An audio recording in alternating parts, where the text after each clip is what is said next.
It's 11:30 p.m. The house is finally quiet.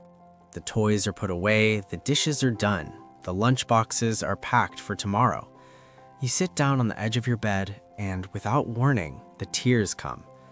Nothing terrible happened today. No crisis, no fight, no disaster. And yet your body feels like it's collapsing inward, as if every muscle, every nerve, every hidden place inside you has been holding something too heavy for too long. People call you strong, a supermom, a woman who does it all. And sometimes, behind your back, a broken family, the quiet label society still places on single mothers.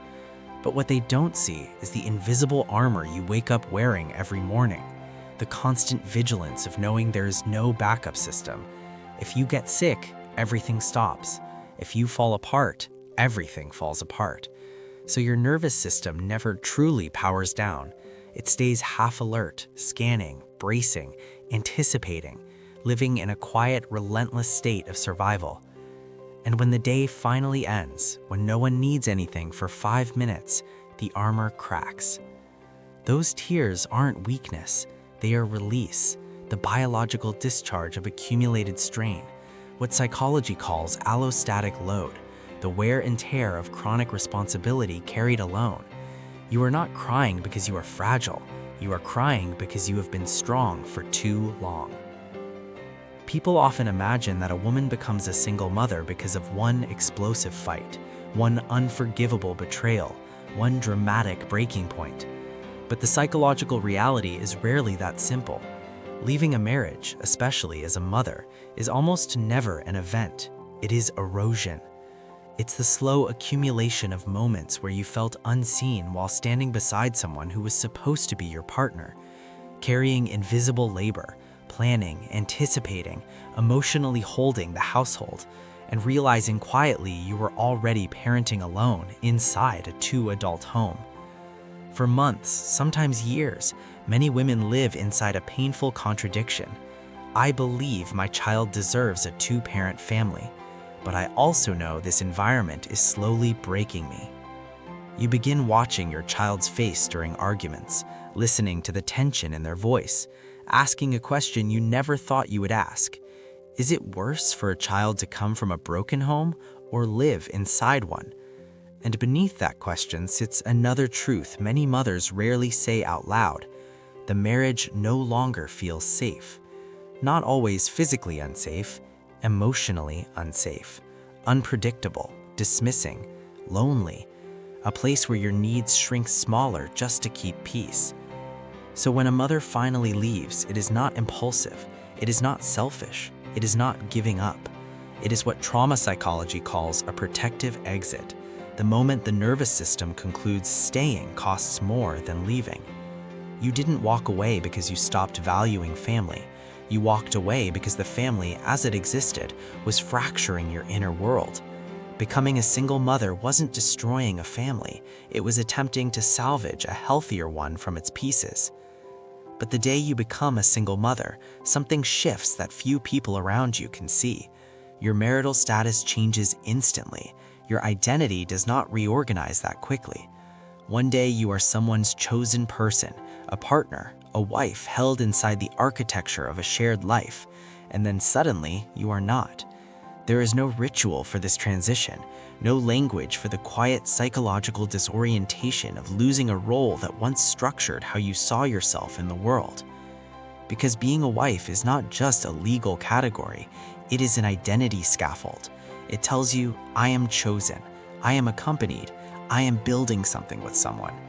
When that scaffold disappears, many experience what psychologists call identity collapse, a period where the self feels reduced to function. You're still mom, but no longer partner, no longer we. And late at night, a question can surface that feels disloyal even to think. If I am no longer a wife, who am I now? This is not dependence, it is the human need to exist as more than one role. Many single mothers grieve not only the relationship that ended, but the version of themselves that existed inside it, the woman who was seen romantically, supported structurally, defined relationally. So the transition into single motherhood is not only logistical, it is existential. The slow, invisible work of reconstructing a self no longer organized around us, but learning painfully and gradually how to exist again as I. From the outside, many single mothers look composed, efficient, capable, unshakable. You manage schedules, meals, school forms, illnesses, finances, emotional meltdowns, bedtime fears, often without hesitation. But what people cannot see is the internal cost of sustaining constant readiness alone. When you are the sole adult responsible for a child's safety, your nervous system reorganizes around vigilance. There is no secondary regulator, no one else scanning the horizon for risk. So your brain learns, I must stay alert. Neuroscience calls this chronic hypervigilance, the nervous system remaining partially activated even during rest because the stakes of failure feel too high. If your child gets sick, you respond. If finances strain, you absorb it. If something goes wrong, there is no buffer between threat and consequence. Over time, this creates biological wear. Decision fatigue rises. Emotional bandwidth shrinks, which is why a single mother can calmly handle real crises, yet unexpectedly break down over spilled milk, a lost shoe, or a missed bus. The reaction is not about the event, it is about depleted reserves. On the outside, you function in armor, competence, endurance, problem solving. On the inside, your nervous system has become thin-skinned from carrying sustained responsibility without relief. This is the paradox. Strength becomes the very condition that creates fragility. After some time, many women notice something unsettling about themselves. They no longer know how to rely on anyone. Offers of help feel uncomfortable. Dependence feels risky. Trust carries the echo of danger. On the surface, this looks like empowerment. You say, I can do this alone. And practically, you can. But psychologically, this fierce self-sufficiency is hyper-independence, a trauma adaptation. When safety collapses, the brain rewrites its rules. Depending equals vulnerability, vulnerability equals harm. So control becomes safety, self-reliance becomes protection, and needing someone feels like exposure. This is why you might scan for flaws in potential partners, withdraw when people get close, or refuse support even when exhausted. It isn't because you don't want connection, it's because connection now carries memory. Hyper-independence is not the absence of longing, it is longing under guard. In quiet moments, the desire remains, someone to share decisions, to carry emotional weight, to say, I've got tonight. But when that possibility appears, alarm systems activate. What if they leave? What if I depend again? What if I lose the stability I rebuilt? So certainty feels safer than hope. Predictable strain is safer than unpredictable hurt. The world praises independence, but its cost is isolation. And the loneliness single mothers experience is not obvious loneliness. You are rarely physically alone. A child is always beside you, needing, speaking, touching, depending. Yet another absence remains: adult intimacy. Not romance necessarily, regulation. The small exchanges that steady a nervous system, an arm around your shoulder in the kitchen, a shared glance across a room, being known as more than mom. Children love deeply but cannot co-regulate you. They cannot hold your fears, doubts, or fatigue, so many mothers numb this longing. They redefine closeness as responsibility instead of mutual presence.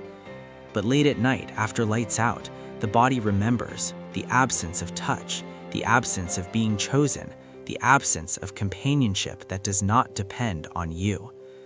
This is attachment biology. Humans are wired for paired regulation. The loneliness is not the absence of people, it is the absence of being held as a woman, not only as a mother. Alongside loneliness lives guilt. It settles quietly and stays. You feel guilty when working, believing you missed moments. Guilty when resting, knowing responsibilities wait. Guilty for the home you could not preserve, for the childhood you imagined for them. But beneath guilt lives another emotion rarely permitted: anger. Anger at imbalance, at abandonment, at carrying disproportionate responsibility. Yet culturally, a mother's anger is recast as bitterness, so it turns inward and becomes shame. You reinterpret injustice as personal inadequacy. I should have chosen better. I should have tried harder. Healthy anger identifies violation. Unexpressed anger becomes self-blame. Later, another question appears. Am I still desirable? Outside marriage, certainty disappears. Your body carries history, pregnancy, exhaustion, survival. Time revolves around children. Society labels single mother. Many withdraw before risking rejection, pre-rejecting themselves first. But desirability was never erased, only the lens changed, the story loss wrote about your worth. Dating then feels dangerous, not only for you, but also for your child. Love becomes a risk assessment. You rebuilt stability.